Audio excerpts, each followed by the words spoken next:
Valle Salvaje, capítulo 311.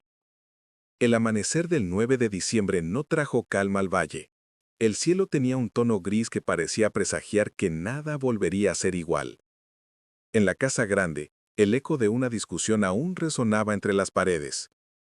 Victoria había lanzado su pregunta como un cuchillo. Si todo se derrumbaba, ¿elegirías a tus hijos o a mí? José Luis no necesitó pensarlo. Su mirada, fría y calculadora, fue la respuesta. El futuro de mis hijos no puede ponerse en riesgo por ti, Victoria, dijo con una calma que dolía más que un grito. Ella lo miró, incrédula, intentando reconocer en él al hombre que alguna vez creyó amar, pero solo encontró ambición. El título de consejero real lo había seducido más que cualquier promesa de amor. La duquesa se quedó sola en el gran salón, con el fuego ardiendo como un reflejo de su propia furia. Apretó los puños, conteniendo las lágrimas. No iba a permitir que la dejaran atrás. Si José Luis estaba dispuesto a sacrificarla por poder, ella aprendería a sobrevivir en su ausencia, o a destruirlo desde dentro. En la cárcel, Luis esperaba. El aire allí era más denso que el barro del valle después de la lluvia.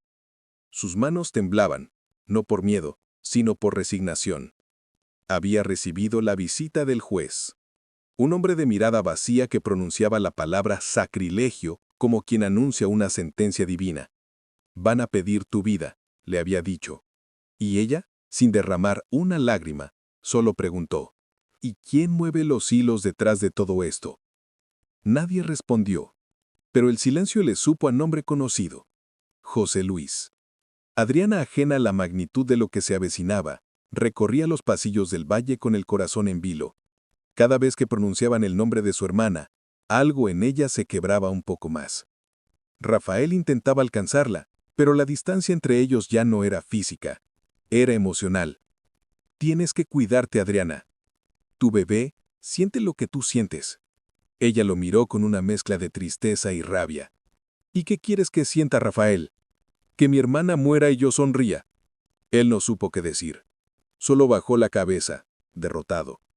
En la casa pequeña, Pepa intentaba mantener la rutina, cocinar, limpiar, distraerse, pero el valle entero parecía detenerse a escuchar los rumores sobre el juicio. Alejo había ido a verla para darle noticias. Luisa está peor de lo que crees, confesó con la voz rota. Pero te prometo que saldrá, lo juro por Evaristo. Pepa lo miró con una fe desesperada. ¿De verdad lo crees, Alejo? Él asintió, aunque ni siquiera él estaba seguro. En medio del caos, otra historia ardía en silencio. Francisco, el mayordomo, se había declarado. Pepa no supo cómo reaccionar. Él, siempre tan correcto, tan medido, la había mirado con una sinceridad que la desarmó. Estoy enamorado de ti, le dijo como quien lanza una verdad sin retorno. Ella intentó sonreír, nerviosa, pero él no se detuvo. No te preocupes, Pepa. Que te quieran no cambia nada. Salvo que no podría soportar tus lágrimas y algún día decides irte. La frase fue una daga. Pepa se levantó bruscamente, ofendida, confundida, viva. Mientras tanto, Leonardo se debatía entre dos mundos. Irene le había repetido una y otra vez que el destino ya estaba escrito, que debían casarse y marcharse lejos del valle, por el bien de Bárbara. Insistía. Pero esas palabras eran un castigo. Leonardo no podía imaginar su vida lejos de Bárbara. Aquella tarde fue a buscarla, decidido a obtener una respuesta que lo liberara o lo condenara. La encontró junto a la fuente, recogiendo flores para la ermita. Su belleza era una herida que no cerraba. ¿Te alegra que me case con Irene?, preguntó con voz temblorosa. Bárbara lo miró sin esconder su dolor. No. Me duele. Pero es lo que hay. Él se acercó un paso, luego otro, hasta que sus respiraciones se mezclaron. No digas eso, susurró.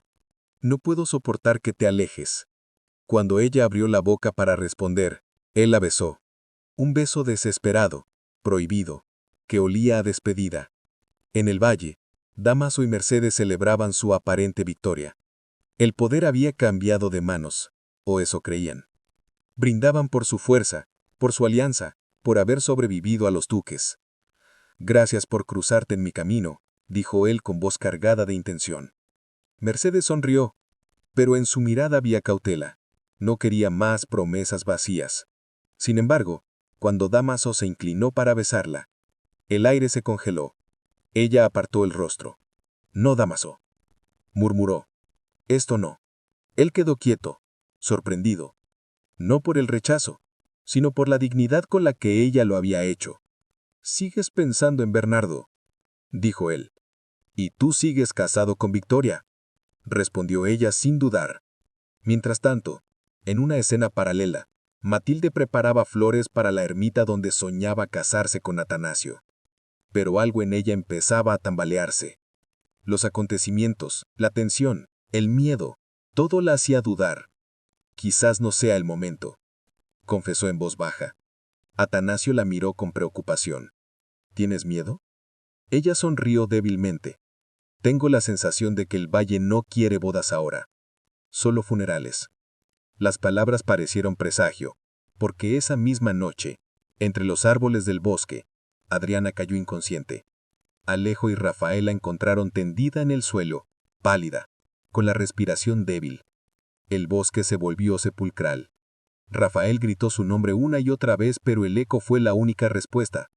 «¡Adriana!», clamó Alejo, arrodillándose a su lado.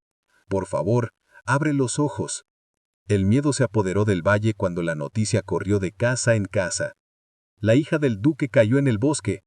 Dicen que estaba rezando por su hermana. Dicen que el niño podría morir también.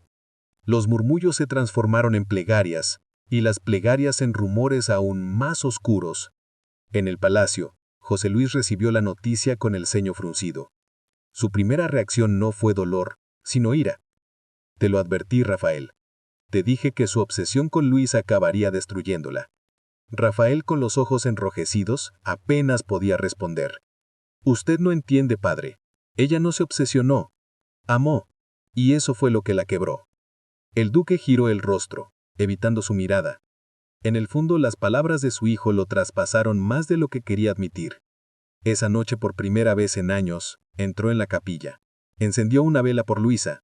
La luz temblorosa iluminó sus facciones endurecidas, pero también reveló una grieta en su máscara. Victoria lo observaba desde el umbral. «No hace falta que disimules conmigo», dijo con frialdad. «Sé que te da igual si la ejecutan». El duque la miró con cansancio. «A veces hablas como si no tuvieras corazón». Ella sonrió con ironía. «Y tú como si lo tuvieras». Sin embargo, un rayo de humanidad aún latía en él.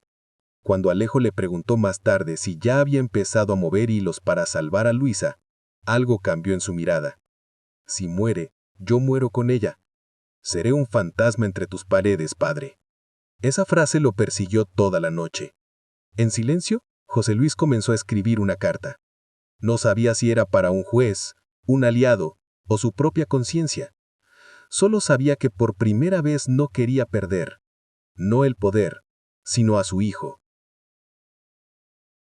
«Luisa está peor de lo que crees», confesó con la voz rota. «Pero te prometo que saldrá. Lo juro por Evaristo». Pepa lo miró con una fe desesperada. «¿De verdad lo crees, Alejo?». Él asintió, aunque ni siquiera él estaba seguro. En medio del caos, otra historia ardía en silencio. Francisco, el mayordomo, se había declarado. Pepa no supo cómo reaccionar. Él, siempre tan correcto, tan medido, la había mirado con una sinceridad que la desarmó. «Estoy enamorado de ti», le dijo como quien lanza una verdad sin retorno. Ella intentó sonreír, nerviosa, pero él no se detuvo. «No te preocupes, Pepa. Por favor, abre los ojos».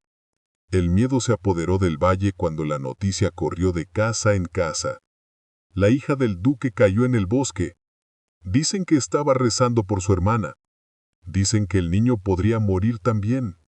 Los murmullos se transformaron en plegarias, y las plegarias en rumores aún más oscuros.